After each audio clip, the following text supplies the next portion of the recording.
Hi hello வாங்க, எப்படி இருக்கிறீங்க? நல்லா இருக்கிறீங்களா?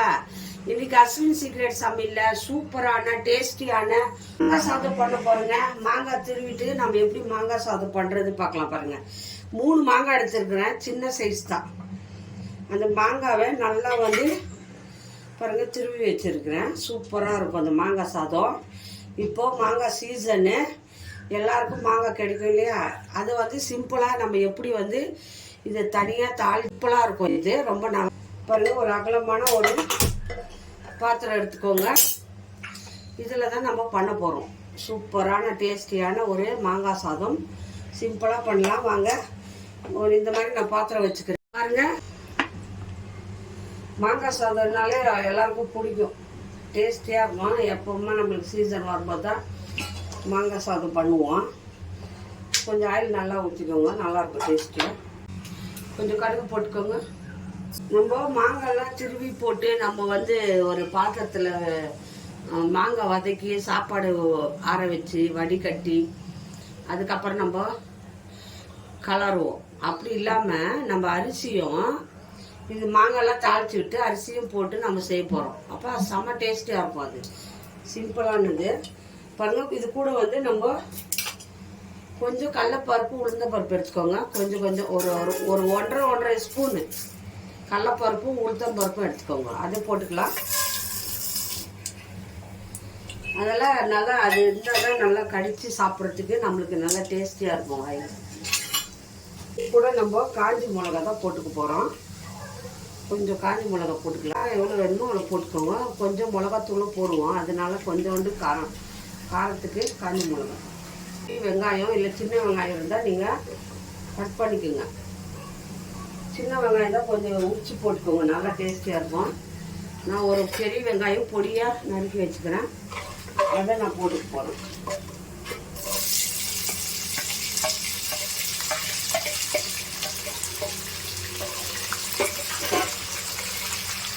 நம்ம வறுத்து வச்ச வேர்க்கடலை எவ்வளோ வேணாலும் போட்டுக்கோங்க, டேஸ்டியாக இருக்கும். நான் வறுத்து தோல் எடுத்த வேர்க்கடலை போட்டுக்கிறேன்.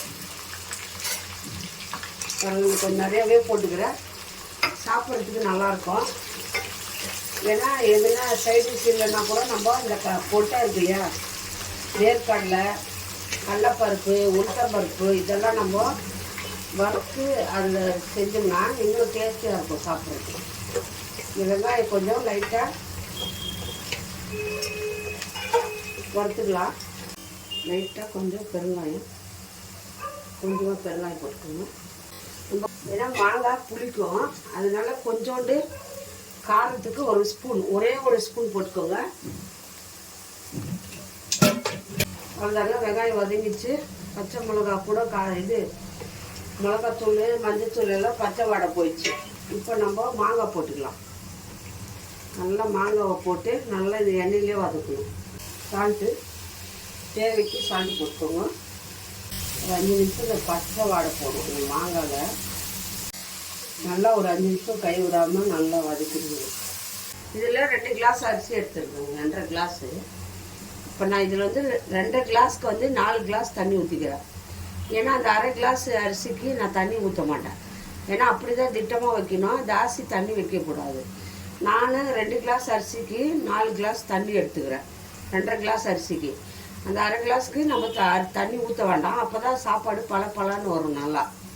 சரிங்களா? தண்ணி அளவு கரெக்டாக வைக்கணும், இல்லைன்னா குழஞ்சி போயிடும், சாப்பிட முடியாது. நம்ம பாருங்கள் 4 கிளாஸ் தண்ணி ஊற்றிக்கணும். பாருங்கள் 4 கிளாஸ் தண்ணி ஊற்றிட்டேன். ஏன்னா 2.5 கிளாஸ் அரிசிக்கு 4 கிளாஸ் தண்ணி ஊற்றி இது கொதிச்சு வந்த பிறகு நம்ம ரைஸ் போட்டுக்கலாம். அரிசி நீங்கள் இது தாளிக்கிறதுக்கு முன்னாடியே ஊற வச்சு கழுவிட்டு நல்லா ஊற வச்சிடணும் அரிசி. அப்போ தான் சாப்பாடு நல்லா பலன்னு வரும். சரிங்களா? இப்போ இதை நல்லா கொதிக்கிட்டோம். நல்லா கொதிச்ச பிறகு நம்ம மாவு இந்த அரிசி போட்டுக்கலாம். பாருங்கள் 5 நிமிஷம் விட்டாச்சு. நல்லா கொதிக்கணும். பாருங்கள் கொதிச்சு பாருங்கள். அரிசி கழுவி முன்னாடியே நம்ம மாங்காயெல்லாம் தாளிக்கிறதுக்கு முன்னே ஊற வச்சுக்கிறேன். ஊற வச்சு போட்டிங்கன்னா தான் சாப்பாடு பழப்பழன்னு வரும். தண்ணி இல்லாமல் எடுத்துட்டு அரிசி அப்படியே போட்டுக்கோங்க. குக்கரில் பண்ணலாம், நான் பாத்திரத்தில் பண்ணுறேன். இதில் பண்ணாலும் டேஸ்டியாக தான் இருக்கும். குக்கரில் பண்ணுறதை விட இது வந்து நல்லா சாப்பாடு வந்து பலன்னு வரும். 5 நிமிஷம் கலக்கிடுங்க. அப்படியே டம் போட்டுணும். மூடி வைங்க. ஹையில் இருக்கட்டும். நல்லா 5 நிமிஷம் அப்படியே விட்டுருங்க. தண்ணியெல்லாம் நம்மளுக்கு வந்து அப்பப்போ எடுத்துட்டு மிக்ஸ் பண்ணி விடுங்க. மிக்ஸ் பண்ணிட்டு இன்னும் ஒரு 5 நிமிஷம் மூடி வச்சுருங்க. கொஞ்சம் சிம் பண்ணிவிடுங்க. சிம் பண்ணாதான் இது நல்லா வெந்துடும்.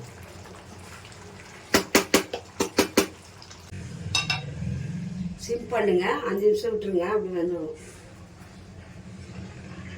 பாருங்க. 5 நிமிஷம் தொடர்ந்து நல்லா நம்ம வந்து இது கலரிட்டு மேலே கீழெல்லாம் கலரிடுங்க. அப்போ தான் வந்து சாப்பாடு வெந்து வரும்.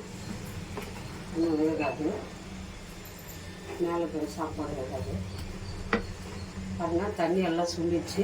இப்போ நம்ம இதை மூடி வச்சு கொஞ்ச நேரம் மூடி வச்சுருவோம். டம் போட்டுருவோம். பாருங்கள், சிம்பிளாக மாங்காய் சாதம் ரெடி ஆயிடுச்சு. அவ்வளோதாங்க மாங்காய் சாதம். முன்னாடி போட்டு கொஞ்சம் போட்டு ஒரு வெயிட் எடுத்து வச்சுருங்க. இது மேலே வெயிட் எடுத்து வச்சுட்டு அவ்வளோதான், சாப்பாடு ரெடி ஆகிடுச்சு. ஆஃப் பண்ணிடலாம். இது எடுத்துகிட்டு போயிட்டு ஆஃப் பண்ணி வச்சுருவோம். நெக்ஸ்ட்டு டம் இறக்கியாச்சு. சாப்பாடு எப்படி வந்தது பார்க்கலாமா? பாருங்கள், சூப்பரான மாங்காய் சாதம் ரெடி ஆயிடுச்சு. கொஞ்ச நேரம் டம் போட்டுருங்க. பாருங்கள், பலன்னு உதிராக வந்துடுது பாருங்கள். அப்படியே மாங்காய் சாதம்னா இப்படி நம்ம எல்லாம் மிக்ஸ் பண்ணி கலாரி எடுக்கிறது பதில் இப்படி சிம்பிளாக பண்ணிவிடுங்க. மாங்காய் வாசனை அப்படியே கும்முன்னு இருக்குதுங்க. பாருங்கள், எவ்வளோ டேஸ்டியான ஒரு மாங்காய் சாதம் ரெடி பண்ணிட்டோம். யார் யாருக்கு இந்த மாங்காய் சாதம் பிடிக்குமோ லைக் பண்ணுங்கள், ஷேர் பண்ணுங்கள், கமெண்ட் பண்ணுங்கள். மறக்காத அஸ்வினி சீக்ரெட் சமையலை சப்ஸ்கிரைப் பண்ணுங்கள். நம்ம இன்னொரு டிஷ்ஷில் பார்ப்போம். பாய்.